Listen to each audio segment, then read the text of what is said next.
நில்லுங்க பெஞ்சமின் அங்கயா ஆமாம் தேமுதிகவினுடைய நிறுவன தலைவரும் சட்டமன்றத்தில் மாண்புமிகு எதிர்க்கட்சி தலைவராக இருந்து சிறப்பான முறையிலே பணியாற்றி வரும் தமிழ்நாடு முழுவதும் தேசிய முற்போக்கு திராவிட கழகத்தின் சார்பில் ஏகோபித்த தொண்டர்களுடைய அபிமானத்தை பெற்றவரும் நம்பிக்கையை பெற்றவரும் அது மட்டுமில்லாமல் பொதுமக்கள் இன்றைக்கும் போற்றி புகழக்கூடிய வகையில் கேப்டன் தேசிய முற்போக்கு திராவிட கழகத்தின் நிறுவன தலைவர் எங்களுடைய பாசத்திற்கும் அன்பிற்குரிய அருமை சகோதரர் கேப்டன் விஜயகாந்த் அவருடைய முதலாம் ஆண்டு நினைவு தினம்.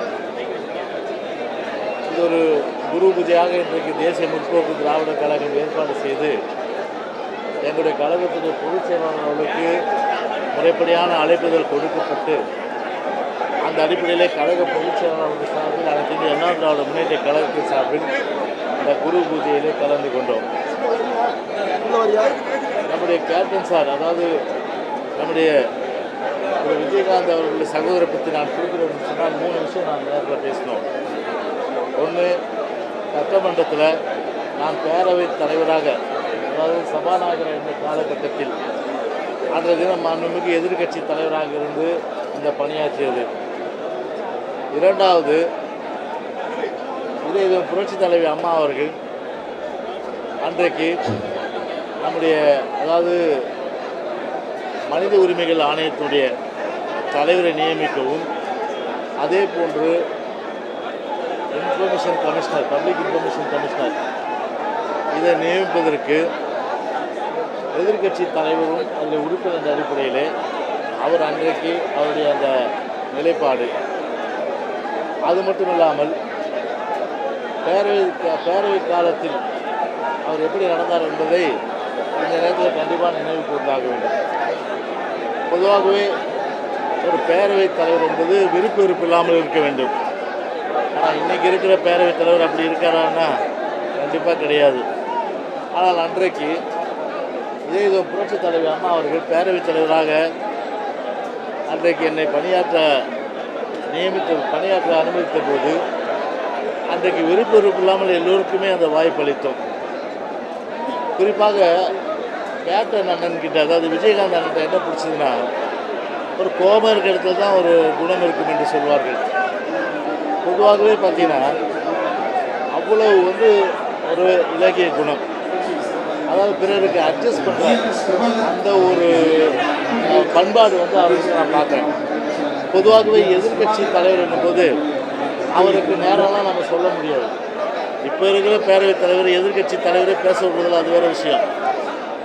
ஆனால் அன்றைக்கு பேரவைத் தலைவர் அந்த காலகட்டத்தில் புரட்சி தலைவி அம்மா அவர்கள் ஒரு காவல்துறை மானியமாக இருக்கட்டும், அதே போல் கவர்னர் உரையாக இருக்கட்டும், அந்த கவர்னர் உரையாக புரட்சி உள்துறை மானியமாக இருக்கட்டும், அதுக்கு அம்மா பதில் சொல்லுவாங்க.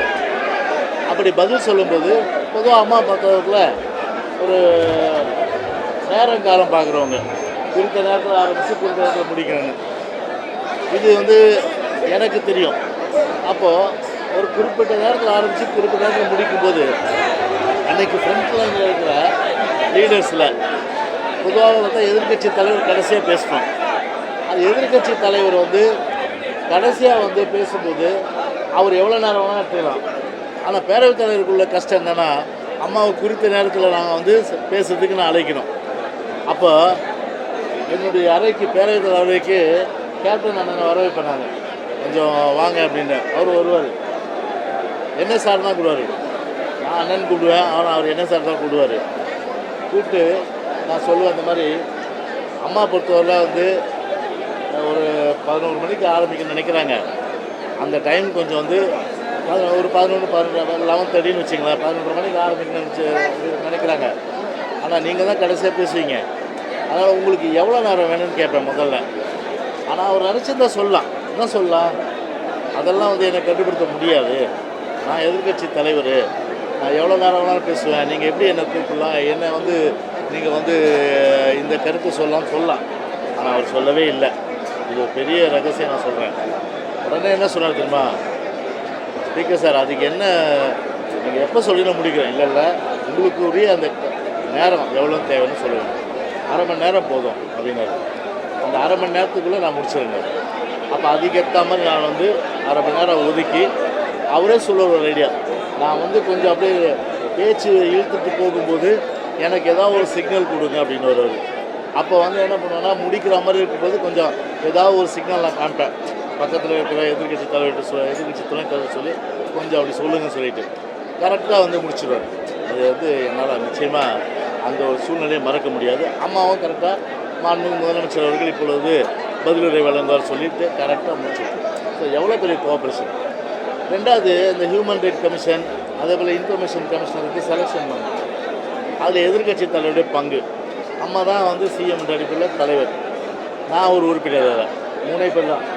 அப்போ வந்து அப்போ அம்மா கேட்குறாங்க, என்ன இது இந்த மாதிரி அவர் கேப்டன் சார் சொல்லி நீங்கள் வந்து யாரையாவது நீங்கள் வந்து மைண்டில் வச்சுருக்கீங்க, நீங்கள் யாராவது கொண்டு இருப்பீங்களா? அதாவது வந்து இன்ஃபர்மேஷன் கமிஷனாவோ இல்லை ஹியூமன் ரைட் கமிஷனாவோ. ஆனால் அவர் சொன்னது, அந்த மாதிரி எண்ணெல்லாம் எனக்கு கிடையாது. அம்மா என்ன டிசைட் பண்ணுறீங்களோ அதுக்கு நான் உடன்படுறேன். அப்படிதான் வந்து அவர் வந்து அம்மாவுக்கும் கோஆப்ரேட் பண்ணார். என்ன ஒரு பெரிய ஒரு துரதிருஷ்டவசமான ஒரு நிகழ்வு சட்டமன்றத்தில் ஏற்பட்டுச்சுன்னா பல பேருக்கு தெரியாது. அது ஒரு துரதிருஷ்டவசமான சம்பவம். ஒரு பெரிய திமுக கூட 3வது இடத்துக்கு போயிடுச்சு 2011. ஆனால் அன்றைக்கி பிரதான எதிர்கட்சியாக இருந்து நல்லா சுமூகமாக போயிட்டு இருந்தது. அன்றைக்கி ஒரு விவாதம். அன்றைக்கி அந்த விவாதத்தில் நல்ல ஒரு ஹீட்டட் ஆர்குமெண்ட்டாக வந்து பார்த்திங்கன்னா, அம்மாவும் சரியான வகையில் பார்த்தீங்கன்னா அவர் வைக்கிற கேள்வி பதில் சொல்கிறாங்க, அவரும் கேள்வி கேட்குறாரு, போயிட்டுருக்கு. ஆனால் இது நடுவில் ஒருத்தர், அதாவது வேற்று கட்சியில் வந்தவர், கோயம்புத்தூர்கார், அது பேரெல்லாம் சொல்லி நான் மனசை கஷ்டப்படுத்த விரும்பல. அது யாருன்னு நீங்கள் சர்ச் பண்ணி பார்த்தீங்க. அந்த வேற்று கட்சிக்கார் வந்து கட்சியில் இணைஞ்சு அம்மாவும் பெருந்தாலுமே சீட்டு கொடுக்குறாங்க. அவர் வந்து பின்வரிசையில் இருந்துட்டு அன்னைக்கு வந்து எழுந்து போயிட்டு ஒரு தகாத வார்த்தை சொல்லும்போது அந்த நேரத்தில் தான் அவர் சடன் ப்ரோவோகேஷனாக அந்த பிரச்சனை உருவாயிடுச்சு. இல்லைன்னா உருவாக்குறதுக்கு காரணம் இப்போ அவர் எங்கள் கட்சியில் இல்லை, திரும்பி வேறு கட்சிக்கு போயிட்டார் நினைக்கிறேன். அப்படி அந்த சம்பவமே வந்து ஒரு நடைபெறதுக்கு வாய்ப்பு இல்லை. ஆனால் அந்த ஒரு நபர் வந்து அன்றைக்கி தேவையில்லாமல் அன்றைக்கி கையை நீட்டி அவர் ஒரு சில வார்த்தைகள் பேச அதனால வந்து பெரிய ஒரு கலவரம் ஏற்படுற சூழ்நிலை ஆகிப்போச்சு. ஒரு ஸ்பீக்கர் என்ன பண்ணுவாங்க, பொதுவாக ஸ்பீக்கருக்கு ஒரு பட்டறிவு இருக்குது, ஒரு சமயோசித புத்தி இருக்குது.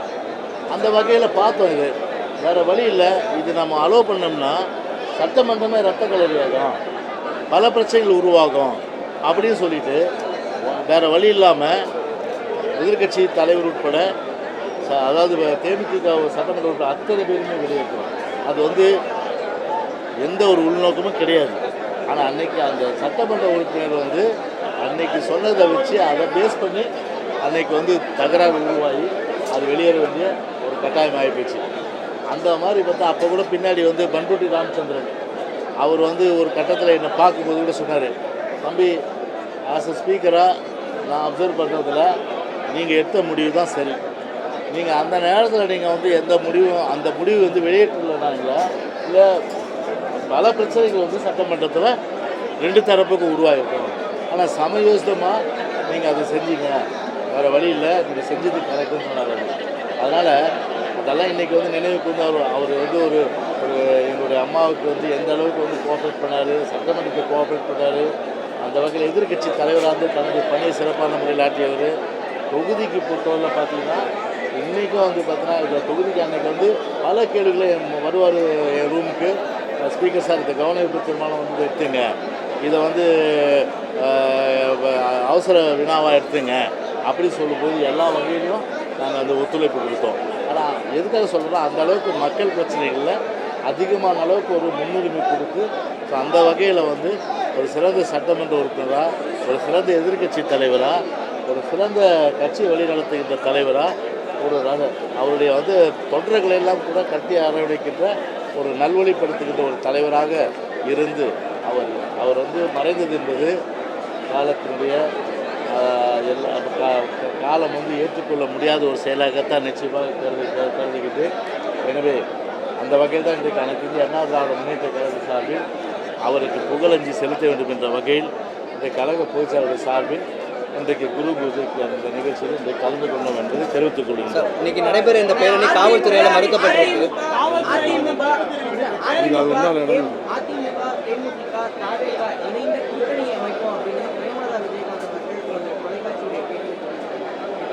இல்லை தம்பி, ஒரு விஷயம் நீங்கள் தெரிஞ்சுக்கணும், அந்த கூட்டணி குறித்து இந்த பேச்சு வந்து தேமுதிகவுடைய பொதுச் செயலாளர் சொல்லியிருக்காரு. இப்போ இது வந்து குரு பூஜை வந்து நிகழ்ச்சி.